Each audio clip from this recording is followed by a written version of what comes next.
This is International Master Jem Garcia and welcome back to our YouTube channel.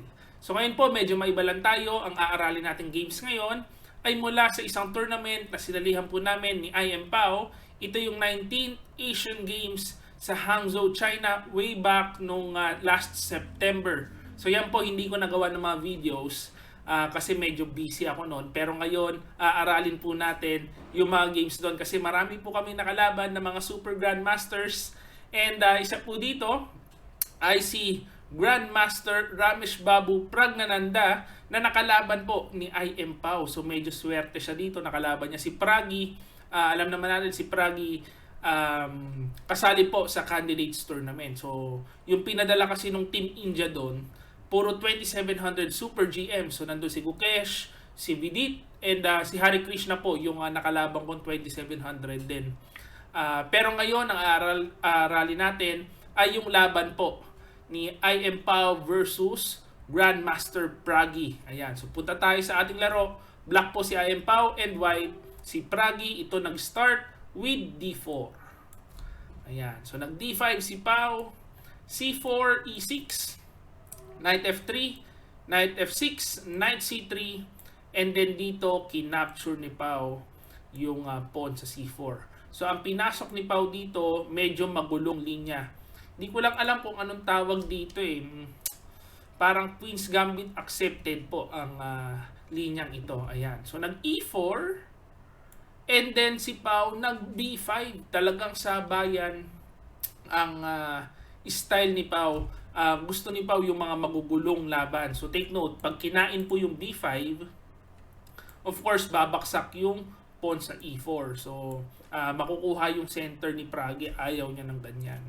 Kaya ang ginawa niya muna is nag-E5 and then Knight D5, Knight takes B5 and Knight D6. Ayan. So alam ko ito po, linya pa rin ito. Kasi before the game, alam ko ang haba nung preparasyon ni Pao eh. Ang tagal niya nag-prepare.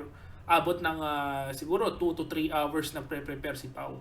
Laban niya kay Pragi. Ayan. So definitely preparation pa ito. So Bishop E2, Bishop E7, Bishop E3, Knight C6, and then pagka A3, castling Queen C2. Ayan. So dito po sa unang tingin, parang lamang na yung puti actually. Ayan. Kasi hindi ko talaga maintindihan yung playstyle ni Pao. Medyo kakaiba. Mahilig siya sa maugulong laban. Kasi dito tinignan natin yung mga pawn structure, ano?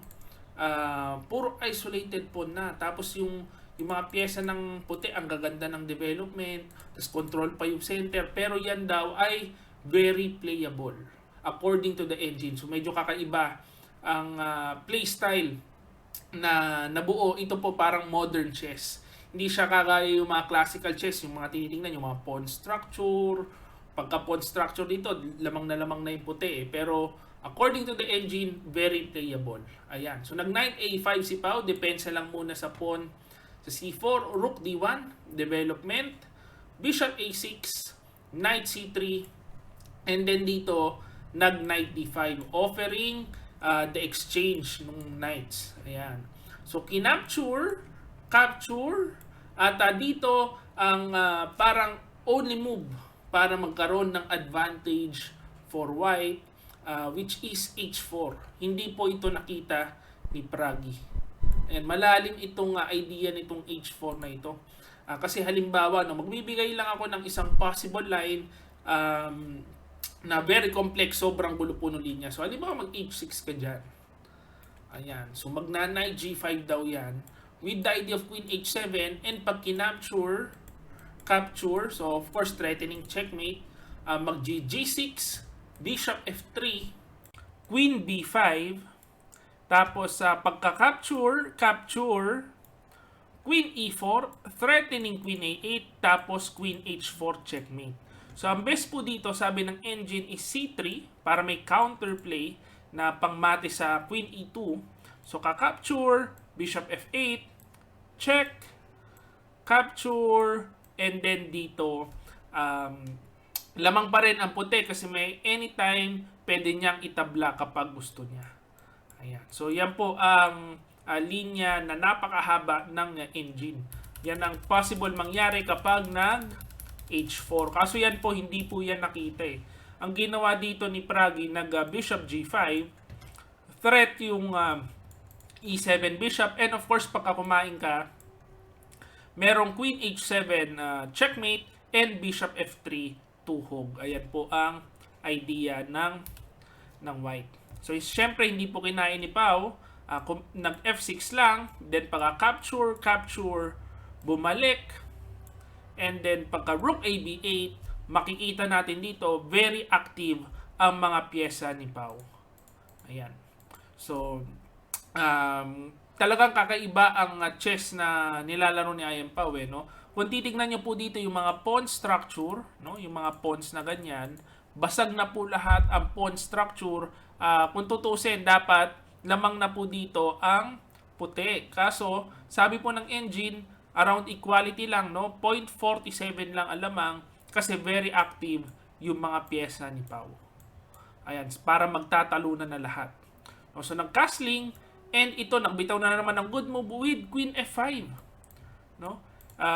Pinalit ang Queen kasi yung Queen na yan ang defender ng Queen side. Ayan, no?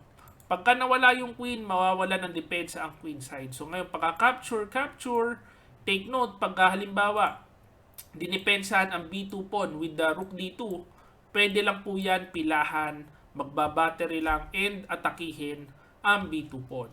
So, ang ginawa dito, nag B4, na hindi mo pwedeng i-enpasant, bawal po yan kainin. Pag kinain, of course, bitin ang bishop.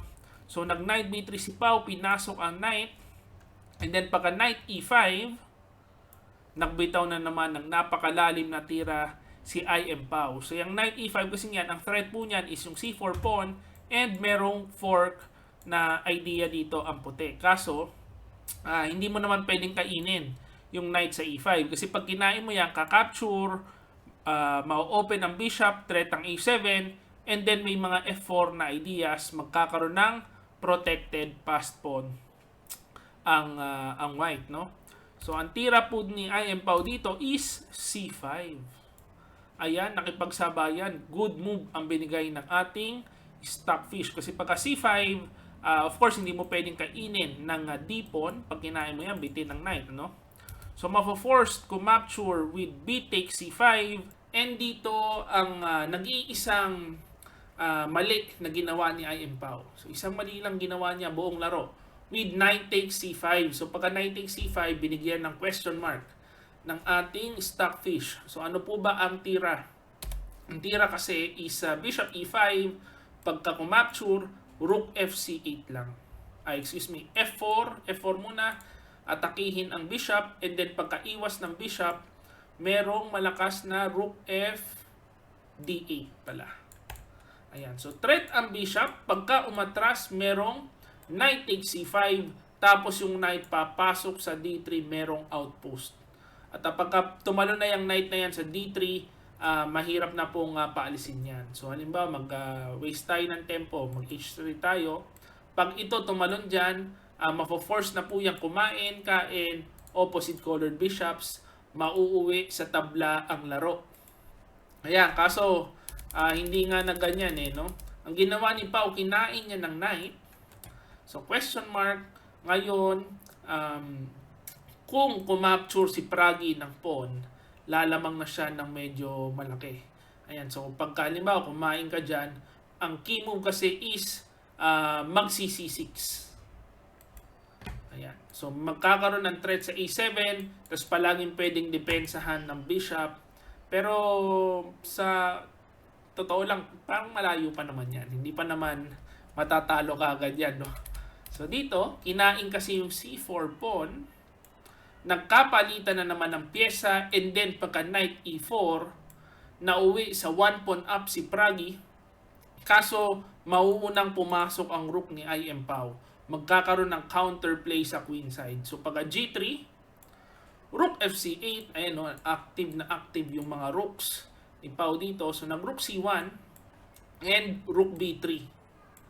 So, kung counterplay sa queen side, and take note guys, ito po ang importante dito. Kung titingnan nyo ang oras, no, si I Am Pao with 27 minutes, si GM Pragi with 20 minutes na lang. So medyo may kasamang time attack ang ginagawa ni Ian Pao dito. So King G2, Rook D8, and then pagka Rook D8, nag-Rook FD1, A6, H4. So makikita nyo po, pawn moves na lang ang ginagawa dito ni Pragi. Kasi very active yung mga pyesa. Hindi rin makagalaw ang pyesa ng white dito. So H5, Rook A1, Rook B5, Rook AC1, Rook B3, A4, Rook B4, A5, Rook B5. Hindi talaga makagalaw yung mga pyesa ng puti. Puro pawn moves na lang. So nag-Knight E5 na pwersa na. And then pagka capture, Rook D1, Rook D1, Rook takes A5, mapapansin natin unting-unting nauubos ang mga pyesa. So pagka Rook D8 check, King F7, Rook D, nag Bishop D4. Ito ang last inaccuracy na binitawan dito ni Pragi. Ang best move po is Rook D7 check. Pagka halimbawa umatras, mag King G6, merong Bishop D4. Yan. So kailangan check muna bago mag Bishop D4. Para anytime pagka E6, merong threat sa G7. Kaso ang inuna kasi ni Pragi, nag Bishop D4 kagad. So pagka Bishop D4, nauwi po sa tabla kasi naka Knight C5, hindi niya na ma-check. Kasi syempre nandyan na yung Knight.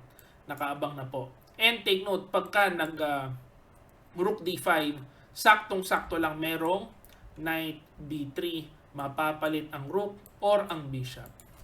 Ayan. So ang nangyari, nag Bishop C5, Rook C5, unti-unti nang naubos ang pyesa. So Rook D7, King F8, E6, Rook E5, Rook D6, King E7, and then pagka capture, nauwi na sa tabla ang laro. Ayan. So King pa tayo ng konti, King D4, King D6, pero masyado na pong madali itabla yung ganitong laro. Ayan. So dito nagtabla na si Ian Pao kay GM Pragi. So actually, ito pong game ni Pao sa India, siya lang po ang nakatabla. So siya lang ang nag-survive laban sa mga 2700 Super Grandmasters. Ang bibigat ng kalaban dun. Si Erigaisi, si Gukesh, si Vidit, si Pragi, tapos si Hari Krishna. Isipin nyo, si Hari Krishna, isang 2700 Super Grandmaster, yun po ang bangko. So, ang bangko nila, 2700. Kami, 4 lang kami, kitang-kita pa agad. Ang dali pong pagpreparahan nung line-up. Kasi wala kaming reserve.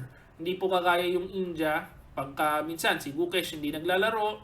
Minsan si Pragi, minsan si Vidit. Ang hirap pong malaman sino ang magiging kalaban. Pero, makikita natin dito, na kahit 2,400 ang kaming mga Philippine national team, kahit pa paano nakakasabay pa rin sa 2,700. Si Pragi sobrang bigat na po niyan. Yan ang isang candidate player nasabayan ni Ian Pao. So hopefully ito po ang game na ito, na-enjoy nyo po at sana meron po kayo natutunan. Kung meron kayo natutunan, please like this video and subscribe to our YouTube channel. This is International Master Jem Garcia. See you again next video.